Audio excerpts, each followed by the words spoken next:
ସବୁଥିରୁ ବଞ୍ଚିତ କରି କେଉଁ ଯଶବାନା ଉଡ଼ାଇବ ହେ, ଯାହା ଦେଇଥିଲ ସବୁ ତ ନେଲଣି, ଆଉ ଏବେ କିସ ଛଡ଼ାଇବ ହେ।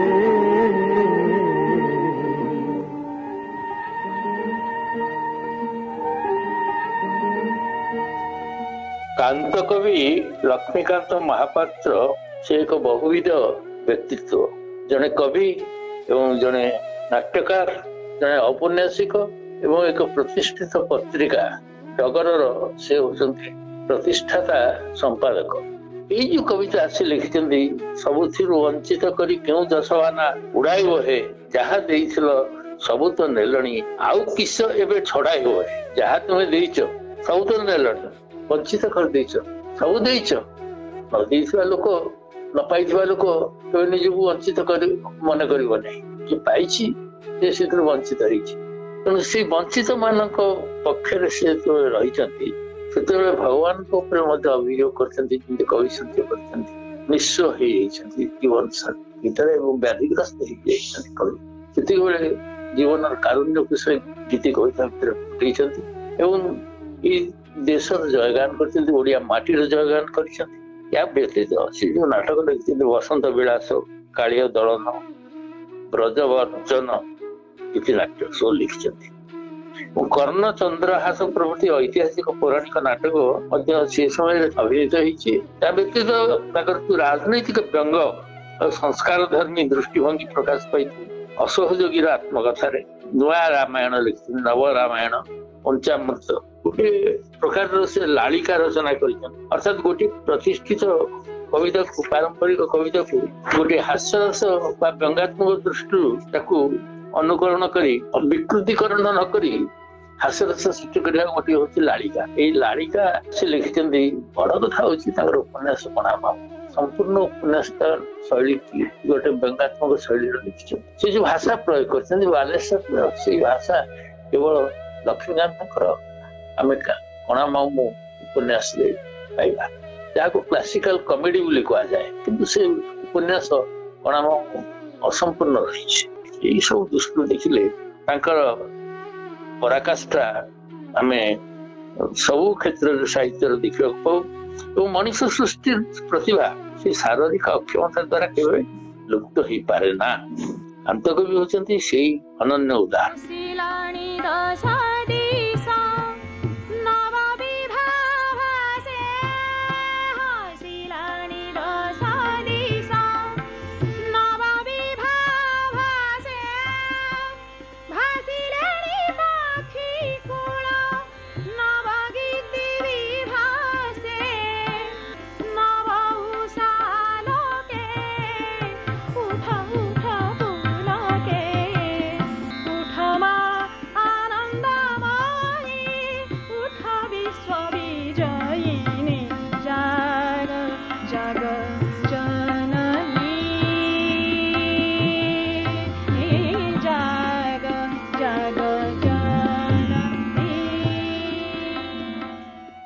आधुनिक ओडिया साहित्यर जड़े वरेण्य साधक भाव परिचित कांतकवि लक्ष्मीकांत महापात्र प्राक स्वाधीनता काल से अनेक जातीयताबोध संगीत रचना करथिले एवं ताहा विद्रोहर बन्ही प्रज्वलित करुथिला। ओडिशा रो जातीय संगीत मान्यता पाइथिबा वंदे उत्कल जननी तांको लेखनीरु निःसृत। कांतकवि कवितारे भरोसा और प्रत्ययर बाणी अत्यंत भावरे स्पष्ट। अनेक कवितारे शिशुसुलभ सरलता और ईश्वरंक उपरे विश्वास प्रकटित होइछि। कांतकवि लक्ष्मीकांत जड़े केवल कवि भावरे नुहंती, जड़े गद्यशिल्पी भावरे से मध्य असाधारण। बुढ़ा शंकारी गल्प हेउ किंबा जीवन संगीत कविता उभय गद्य और कविता पाई से पाठक निकटरे अत्यंत भाव में आदृत होई रहिछंती। सेतेबेलर राजनीतिक अस्थिरता को नहीं से अनेक गल्प व्यंग और नाटक रचना करथिले। एही प्रख्यात लेखक तथा स्वाधीनता संग्रामी प्रति मु गभीर श्रद्धा ज्ञापन करुछि। मन इच्छा जीवी मुनाची उहाड़े रही तू लुचि डम्बरू बजा दे मोते बाइया करी आरे मोर बाइया रजा नाचिबी मु लंगड़ा होई ताली मारी देखिबू मजा दे मोते बाइया करी। कांतकवि स्वर्गत लक्ष्मीकांत महापात्र ओडिया साहित्यर गोटे अविस्मरणीय अध्याय। साहित्यर एमती कौन विभाग नहीं जहाँ से जीवन काल भितर स्पर्श करना। प्रबंध रम्य रचना कविता नाटक ठू आरंभ कर क्षुद्र गल्प गीति कविता और शिशु साहित्य पर्यटन सबू विभाग में से अमूल्य स्वाक्षर छाड़ी जाइछन्ति। विशेषकर ओडिया उपन्यास क्षेत्र में कणा मामू एवं गल्प क्षेत्र में बुढ़ा शंखारी आदि अनेक रचना से जोड़िक मृत्युहीन दान ओडिया साहित्य को एवं सबुठ बड़ कथा तांकर रचित वंदे उत्कल जननी ओडिया जनमानस जाति प्रेमर बन्ही आज जाली दिए और तांकर जीवन संगीत कविता गुच्छर अनेक कवितार जीवन आनंदमय आधार रही। जदिओ से निजे व्यक्तिगत जीवन में अनेक जंत्रणा ग्लानि और अवसाद भितर रोते और शरीर सुस्थ रोला। एसबू सत्वे से जो तांकर साहित्य जो रहस्यवाद जो इंद्रजालिक स्पर्श रही आज ओडिया पाठक मानू तल्लीन करे। तांकर लेखनी थिला विचित्र वर्णा एवं सृष्टिधारा थिला तांकर बहुमुखी।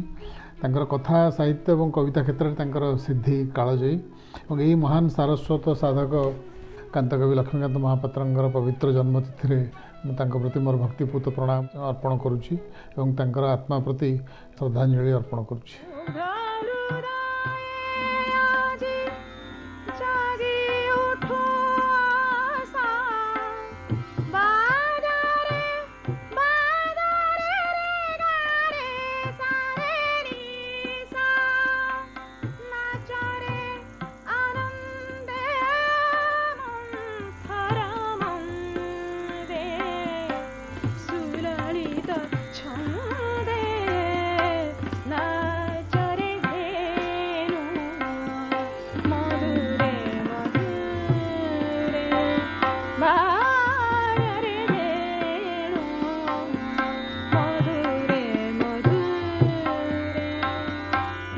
कांतकवि लक्ष्मीकांत महापात्र ओडिया सारस्वत जगत में जड़े कालजयी स्रष्टा। कारुण्य रस एवं हास्य रस उभय को से सृष्टि करिसेंति निज रचना माध्यम रे। कांतकविकर जीवनी को आम जदि लक्ष्य करिबा जे यौवन रे से एक दुरारोग्य व्याधिर शिकार हेले। कुष्ठ व्याधि सेतबेले तांको आक्रांत करला। सेतबेलू से रेवेन्सा कॉलेज रु बीए पास कर सारी।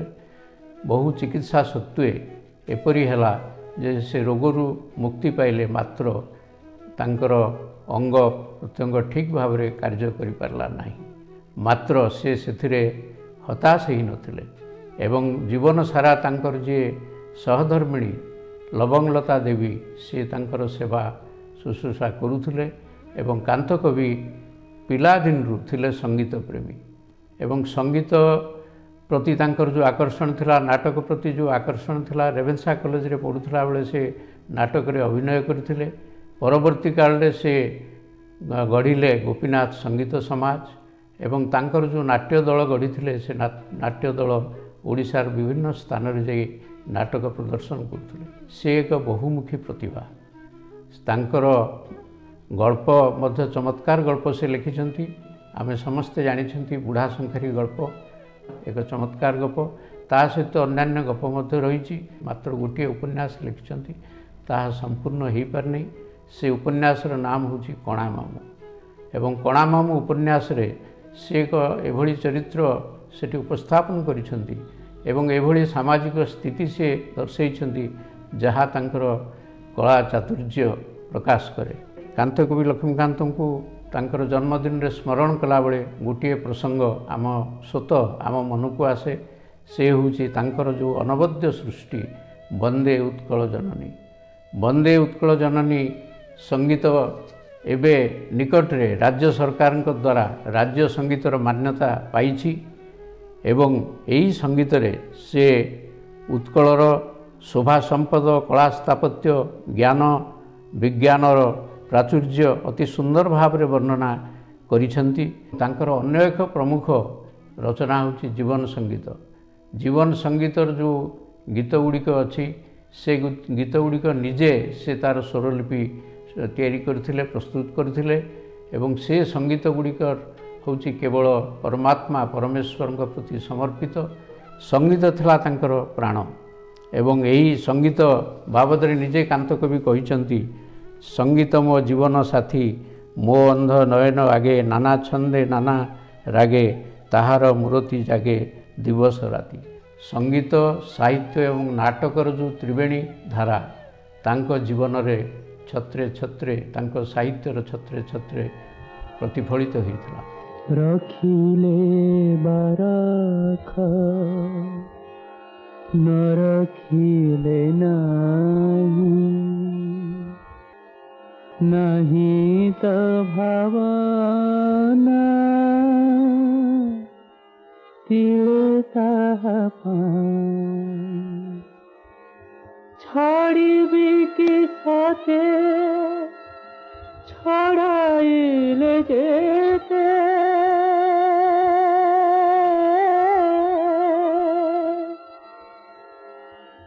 ପଦ ତଳେ ଲୋଟି ମରିବି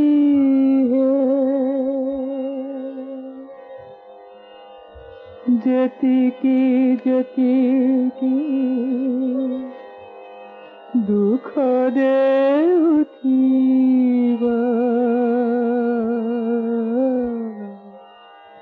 ସେତିକି କୁଣ୍ଢାଇ ଧରିବି। କାନ୍ତକବି ଲକ୍ଷ୍ମୀକାନ୍ତ ମହାପାତ୍ର ଏକାଧାରରେ ଥିଲେ ଜଣେ କବି, କଥାକାର, ପ୍ରାବନ୍ଧିକ, ନାଟ୍ୟକାର, ମରମୀ ଶିଶୁ ସାହିତ୍ୟିକ ଏବଂ ହାସ୍ୟରସର ଅନୁପମ ସ୍ରଷ୍ଟା। 1888ରେ ଅବିଭକ୍ତ ବାଲେଶ୍ୱର ଜିଲ୍ଲା ତଥା ଏବେର ଭଦ୍ରକ ଜିଲ୍ଲାର ତାଳପଦା ଗ୍ରାମରେ ଏକ ସମ୍ଭ୍ରାନ୍ତ ପରିବାରରେ ଜନ୍ମଗ୍ରହଣ କରିଥିବା ଲକ୍ଷ୍ମୀକାନ୍ତ ଶୁଣିପାରିଥିଲେ ତତ୍କାଳୀନ ସମୟର ସ୍ୱର। ତାଙ୍କ ଦେଶପ୍ରୀତିର ଚରମ ନିଦର୍ଶନ ଦେଖିବାକୁ ମିଳେ। କୋଟି କୋଟି କଣ୍ଠେ ଆଜି ଉଠୁରେ ଗମ୍ଭୀରେ ବାଜି ଉତ୍କଳର ଜୟ ଗୀତି ବା ଭାଇଏ ଏବେ ଅରଟ କାଟ ଅରଟ ମୁକ୍ତିର ବାଟ ପ୍ରଭୃତି ଅନେକ ସଙ୍ଗୀତରୁ। ତାଙ୍କ ଭିତରେ ଦେଶପ୍ରେମର ଫଲ୍ଗୁ ପ୍ରବାହିତ ହୋଇନଥିଲେ। ସେ ଗାନ୍ଧୀଙ୍କୁ ନିଜ ଜୀବନର ଧ୍ରୁବତାରା ରୂପେ ଗ୍ରହଣ କରିପାରିନଥାନ୍ତେ କିମ୍ବା ପିତାଙ୍କର ଅନୁମତିକୁ ଭ୍ରୂକ୍ଷେପ ନ କରି ଅସହଯୋଗ ଆନ୍ଦୋଳନରେ ଝାସ ଦେଇ କାରାବରଣ କରିନଥାନ୍ତେ। ରୋଗାକ୍ରାନ୍ତ କାନ୍ତକବିଙ୍କ ଶୁଷ୍କ ଜୀବନ ମରୁଭୂମିରେ ଏକମାତ୍ର ସ୍ୱପ୍ନ ଓ ସମ୍ଭାବନାର ମରୋଦ୍ୟାନ ଥିଲେ ପ୍ରାଣପ୍ରିୟା ପତ୍ନୀ ସହଧର୍ମିଣୀ ଲବଙ୍ଗଲତା, ଯାହାଙ୍କ ସାହଚର୍ଯ୍ୟକ୍ରମେ ବିଭୁପ୍ରେମ ଓ ସ୍ୱଦେଶ ପ୍ରୀତିର ବନ୍ୟାରେ ପ୍ଳାବିତ ହୋଇଥିଲା ତାଙ୍କ ହୃଦୟ କନ୍ଦର। ଭେଳା ମୋ ଯାଉଛି ବୁଡ଼ି ରଖଏ ଜଗତ ସ୍ୱାଇଁ ବା ଯେତିକି ଯେତିକି ଦୁଃଖ ଦେଉଥିବ ସେତିକି କୁଣ୍ଢାଇ ଧରିବି ହେ, କିମ୍ବା ସବୁଥିରୁ ବଞ୍ଚିତ କରି କେଉଁ ଯଶବାନା ଉଡ଼ାଇବ ହେ ପ୍ରଭୃତି ସଙ୍ଗୀତ ମାଧ୍ୟମରେ ନିଜ ମନର ସମସ୍ତ ଦୁଃଖ ଗ୍ଲାନିକୁ ସେ ଅଜାଡ଼ି ଦେଇଥିଲେ ବିଭୁ ପଦରେ। ତାଙ୍କର ନାଟକ ଗୁଡ଼ିକ ଥିଲା ସଂସ୍କାରମୁଖୀ ଏବଂ ପ୍ରବନ୍ଧ ଗୁଡ଼ିକ ଥିଲା ଜ୍ଞାନ ଗର୍ଭିତ ଓ ଅଭିଜ୍ଞତା ପ୍ରସୂତ।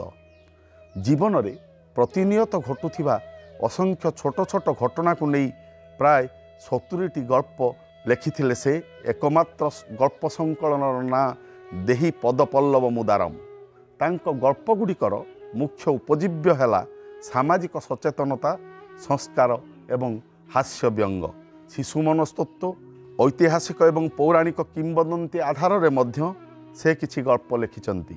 जातीयता सांगकु आधिभौतिकता, स्वच्छंदतावाद, रहस्यवाद, विषादबोध और जीवनोत्तर आशावाद आदि विभव रससिक्त तांकर जीवन संगीत जीवन संगीतर 77टी पदावलीर झंकृत असरा गीत को गाइछि लक्ष्मीकांत व्यथातुर प्राण। विषादर व्यथार सांत्वना और पल पल मरणरू अमृतर संधान करिथिबा सेही कवि ही वास्तव में आम सुदीर्घ काव्य परंपरार आशावादर प्रथम भाष्यकार। जीवन में मृत्युर आकांक्षा और मृत्युरे जीवन को आहुरी निबिड़ भावे भल पाइबार उच्छ्वास भास्वर तांकर सर्जना। मुख्यतः जड़े कवि भावे स्वीकृति और जश लाभ करते असंपूर्ण उपन्यास कणामामू लक्ष्मीकांतर एक अनबद्य सृष्टि। अन्य को हसाइबार प्रचुर सुजोग सृष्टि सतेबा से चरम असामंजस्यपूर्ण ए उत्कट चरित्रर परिकल्पना करथिले। प्रकृत में से आम साहित्य आशावादर अनन्य भाष्यकार।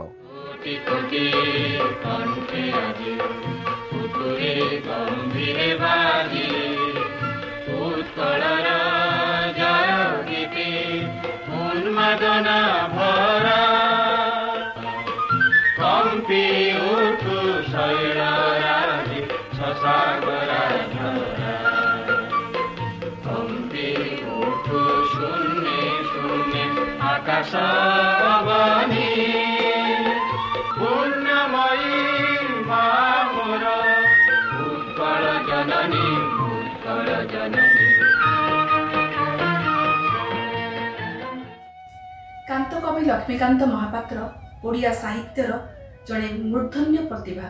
देशप्रेम उद्बुद्ध होई साधारण जनता को स्वाधीनता आंदोलन में जोग देबा पाई प्रवर्ताइबा निमंते एवं सेमानकु जातीयता प्रति आकर्षण करिबा पाई अनेक देशप्रेमी कविता, गल्प, नाटक और उपन्यास मान रचना करथिले। सेतेबेले ओडिया साहित्य रे सत्यवादी जुग चली थाए। नीलकंठ दास एवं गोदावरीश मिश्रक भली पथ प्रदर्शक मानक ठारू से अनेक प्रेरणा पाइथिले एवं अधिकरु अधिक देशप्रेमी कविता लिखिबाकू तांकू प्रेरणा मिलिथिला। लक्ष्मीकांत द्वारा रचित कविता गुड़िक छोट होइथिले मध्य एते शक्तिशाली थिला जे श्रोता मंडली को जातीयता प्रेमणे भावप्रवण कर देउथिला। शांत एवं गंभीर पड़ी जाइथिबा सभाटी हठात मंत्रमुग्ध होई उठुथिला। आज मध्य तांकर कालजयी रचना वंदे उत्कल जननी गान कला बेले रोम टांकुरी उठे। तांकर लेखनी रे रहिथिला अद्भुत शक्ति एवं सृष्टिधारा थिला बहुमुखी। निजे व्याधिग्रस्त होइथिले मध्य तांकर जीवन संगीत कविता गुच्छर प्रतिटी कविता रे भरी रहिथिला जीवनर आनंदमय अनुभूति। आज एही महान सारस्वत साधक उत्कल मातृकार गौरव पुत्र कांत कवि लक्ष्मीकांत महापात्रंकर पुण्य जन्मतिथि रे श्रद्धासुमन ज्ञापन करने सहित ओडिशा साहित्य एकाडेमी पक्षरु तांकु श्रद्धांजलि ज्ञापन करूछु।